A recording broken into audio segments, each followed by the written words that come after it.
You are a furious typer, you know that? That's the magic of blue switches, Frisky Cow. They are designed for maximum clickiness. You have anger issues. Anyhow, this is going to be another 1v1 on the AirMech 1v1 weekend tournament number 4. This should be At this game point, 4, game everyone 5. should be familiar with the map. This is Mavori Valley 1.1, starring Stuart98 in the blue Black Ops, black and blue Ops Angel down in the bottom left. And on the top right, it is the right side, by the way, we have Tihatavoda in the Iron 1 Black Ops Paladin. Tihatavoda using his Angel to just whittle those units down, losing a tank already to that incoming fire. Stuart also losing a tank or two. These neutrals are tough. They may look small, but they do have that socketed honeypot right there. It's a huge cluster. With the Berthas still firing in on each side, both of these players may risk losing their close outposts. That is right. However, with creeps pouring in, it's a very simple matter for it to be recaptured. Stuart showing his blatant refusal to use his ground guns in any way, shape, or form, instead relying exclusively on that hyperrail. Which is a very good damage-dealing ability. That is correct, and he has already cleared all of those neutrals out. Meanwhile, Tihatavoda is microing in, finishing off his last one just now, putting them both at odds over this middle outpost. Stuart trying to get the snipe off on Tihatavoda's units, but probably not going to make it out of here. No, but he's got that loop. He uses a very good loop, and now he's regenerating health, and he's made it out. The jukes! However, I'm kind of questioning the use of Blade Guardians on an Angel. You know, just in case, it's always good to have that knife fighter as a fallback when you're trying to stay 3 miles away. It'll be something like Happy Death Slowdown. To the typical energy guardians that you'll see on an Angel. And strangely enough, already putting experience points into Guardians, most of the time you'll see Angels instead focus on that quickfire ability.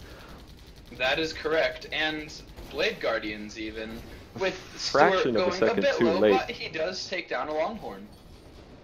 Tihatavoda in that Paladin just trying to absorb all those railgun shots to the face, just using himself to tank all that damage and keep his units alive. That's right. However, now that Stuart has a little bit of breathing room, he's building 4 tiny Angels and sending them down to the bottom outpost to take on that T-99. They're baby Angels, and these are not going to be on Tihatavoda's radar, but he does scout them anyway. However, they are on his radar because the T-99 has a very substantial vision range. It does, however, give Stuart freedom to take out a Ratchet and a Longhorn. Stuart once again barely escaping away by the skin of his teeth.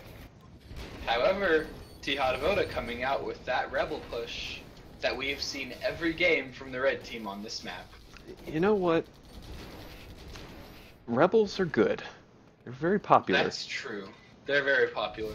We have yet to see someone use a light unit. They very firmly supplanted Jackals, I would say, as the flavor of the light unit meta. Interestingly enough, Stuart building some Archies here just to keep that long distance fire in. Low. Stuart finally gets taken down on the very edge of his outpost. And I would imagine Tihatavoda is going to take advantage of this absence to send out a push. But we'll see. Maybe not. Or he's just going to chill out. He's going to hang out at mid. Build a couple more tanks, you know, business as usual, things are good, nothing really to capitalize on, nothing to see here, folks. And of course, unless Stuart builds rebels of his own, he won't have too much to counter those rebels. Now, Tihatavoda does have multiple socketed bot spawners. He may be trying to push this into the late game. That is right, and once you get into the late game, those bot spawners are very dominant. Stuart has scouted out and eliminated one of them, so now it is down to just one left on the map.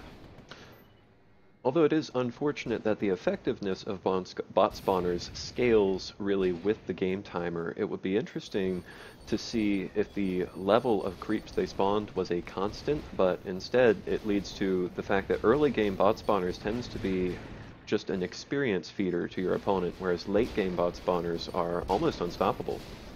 That is true. Once you got those tier 3 creeps out on the field, it is very difficult to deal with them. However, Stuart is going to be proactive, moving out with a roller and firmly securing that middle outpost, while the rebels just hanging out in the very topmost corner. Leading with the roller, a good decision since the rollers can just, well, roll right over those mines. That is correct. However, that roller's getting very low and it's a huge credit investment lost if Stuart lets it die. He does fly it out to his base successfully. However, it's going to take a very long time to repair such a beefy unit. Tihatavoda's got to figure out what he's going to do with those rebels, and soon. And it looks like he has figured it out as he pushes. So he's pushing them out with command mode, not going straight for the mid. Has that would probably be suicide.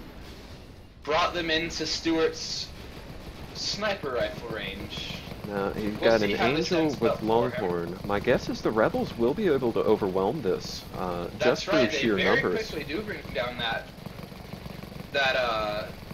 roller as they're able to fire in from the sides, and it's not looking good for Stuart suddenly. Longhorn tanks and an Angel are not ideal for dealing with massed units.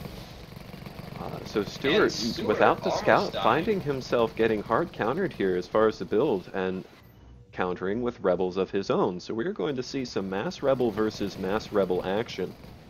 However, now we have Stuart on the back foot, as Tihatavoda is going to use that paladin buff to make his rebels much tankier than Stuart's. So this is called the "My rebels are better than yours" loadout. That's correct.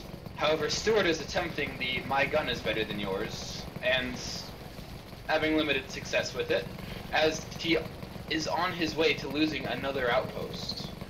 Stuart really not finding himself in a position to effectively use his railgun, seeing as the rebels are just all cheap health and not much more. And Stuart's done something with his rebels. We have seen a good deal of derping out in that particular corner of the outpost from the blue team today.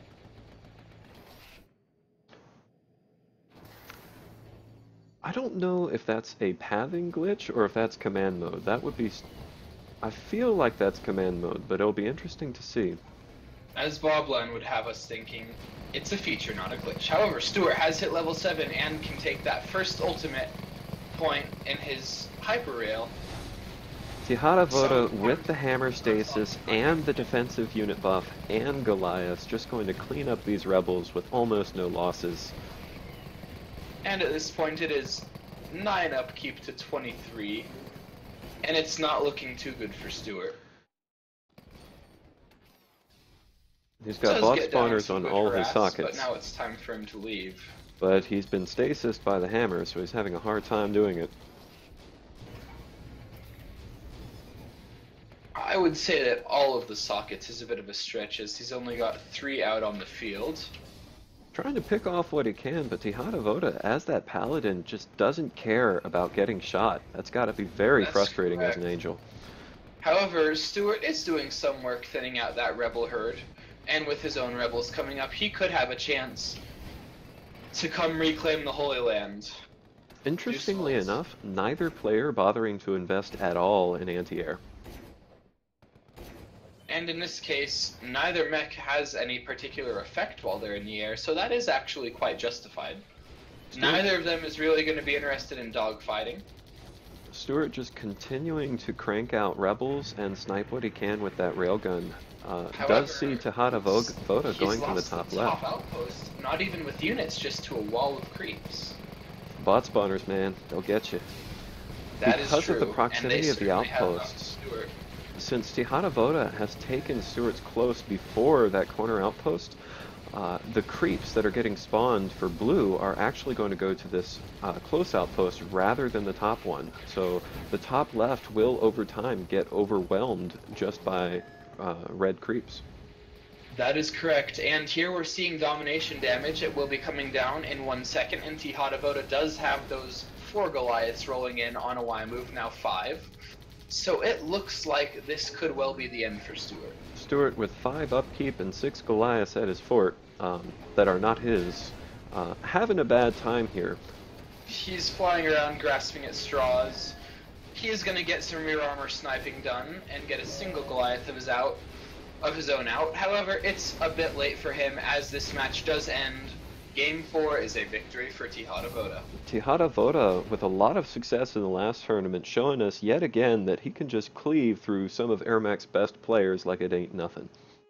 That is very true. He's been a real unstoppable force in these recent matches. So with that, we will kick it off to the next game. See you soon.